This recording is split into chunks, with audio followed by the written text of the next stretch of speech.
δεν μπορούν να απολαύσουν αυτή τη διαδικασία.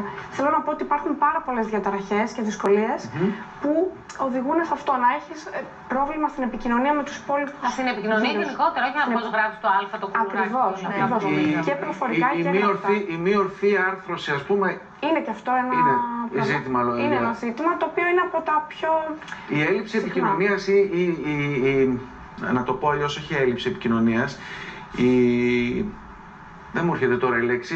Το εμπόδιο στην επικοινωνία, ποιο θα μπορούσε να είναι δηλαδή? Τα εμπόδια μπορεί να είναι αναλόγως, έχει να κάνει με το ποια διαταραχή υπάρχει από πίσω. Δηλαδή δώστε μας παραδείγματα για να μπορώ να καταλάβω, να το συνειδητοποιήσω σε όλο το μέγεθος το πρόβλημα. Μπορεί να είναι αναπτυξιακά, δηλαδή έτσι να έχει γεννηθεί ένα παιδί, οπότε εκεί πέρα πρέπει να δούμε αν υπάρχει αυτισμός ή κάποια άλλη αναπτυξιακή διαταραχή.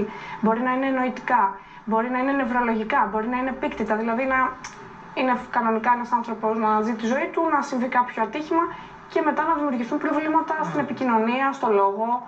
Μπορεί να είναι και σε περίοδο έντονου στρες, προεφηβεία, εφηβεία, γιατί και το γυμνάσιο είναι μια πολύ μεγάλη αλλαγή. Και πολλοί καθηγητές εκεί εντοπίζουν κάποια πράγματα και λένε στους γονείς, μα καλά, τόσα χρόνια και οι γονείς είναι υπεύθυνες.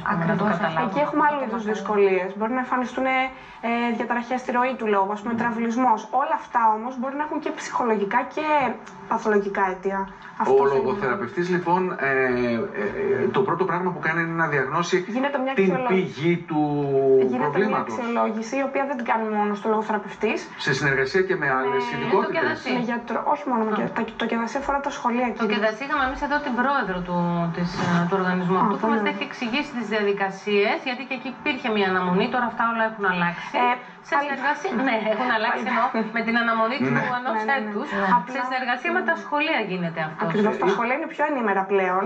Παραπέμπουν οι καθηγητές. Πολύ συχνό είναι το φαινόμενο σε νεαρές ηλικίες, όταν είναι υπό το καθεστώς άγχους, πίεσης, να τραυλίζουν. Σωστά.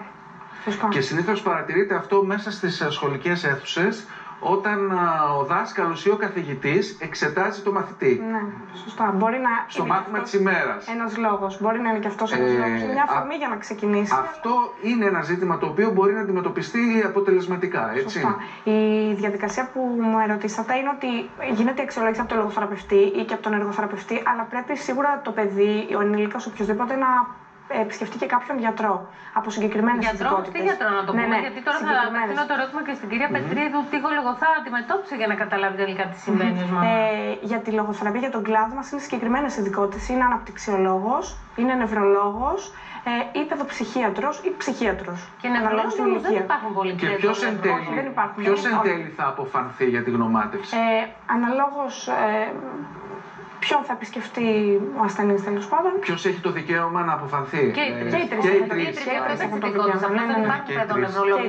Σε συνδυασμό, δηλαδή μια ειδικότητα γιατρού από αυτές που σας είπα με θεραπευτή. Αυτό τώρα είναι μία πλευρά. Η άλλη πλευρά είναι η συνεργασία με το σχολείο και το ΚΕΔΑΣΥ, γιατί και πολλά τεστ κοστίζουν και πάρα πολύ. Έχουμε κάνει έρευνα και πολλά αφιερώματα πολλές φορές. Εσείς ως μητέρα, όταν αντιληφθήκατε ότι υπάρχουν κάποιες μαθησιακές δυσκολίες στο παιδί, για να βγάλετε μετά άκρη με όλα αυτά, πόσο χρόνο σας πήρε και πόσο εύκολο ήταν ή δύσκολο? Ναι, υπήρξα τυχερή.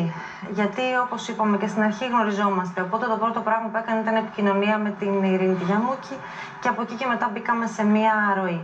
Ωστόσο, δεν είναι εύκολο να ακούς ότι θα πρέπει να επισκεφτείς ένα παιδοψυχίατρο, να κάνεις όλα τα τεστ, να μπει σε μια άλλη διαδικασία.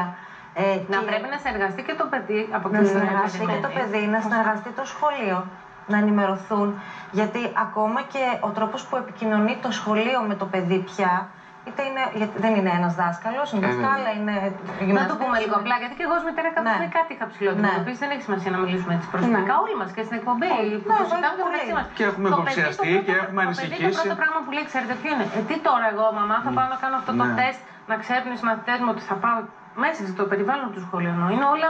Τα παιδιά είναι πανέξυπνα, ξέρουν ακριβώς τι γίνεται εκεί. Τα μυρίζονται όλα. Μιλάω ανοιχτά για όλα. Μιλάω ανοιχτά στους φίλους μου, μιλάω ανοιχτά στην κοινωνία. Δεν τρέπομαι καθόλου να πω ότι αντιμετωπίζουμε αυτό το πρόβλημα. Ίσα-ίσα που λαμβάνω υποστήριξη από το φιλικό περιβάλλον και το οικογενειακό. Μα έτσι θα αλλάξουμε όλα. Ναι, και δεν υπάρχει κανένας λόγος να μην αντιμετωπίζουμε τα προβλήματα την ώρα. Και όταν έρχεται κάποιο παιδί σε εμάς, θέλουμε να ξέρει για ποιο λόγο έρχεται, να μην το κρύβουμε. Και καλό είναι να επισημάνουμε όμως ότι πρέπει και οι γονείς να συνεργάζονται με τους ειδικούς, έχοντας θετική προαίρεση γιατί πολλές φορές και εμπιστοσύνη στους ειδικούς.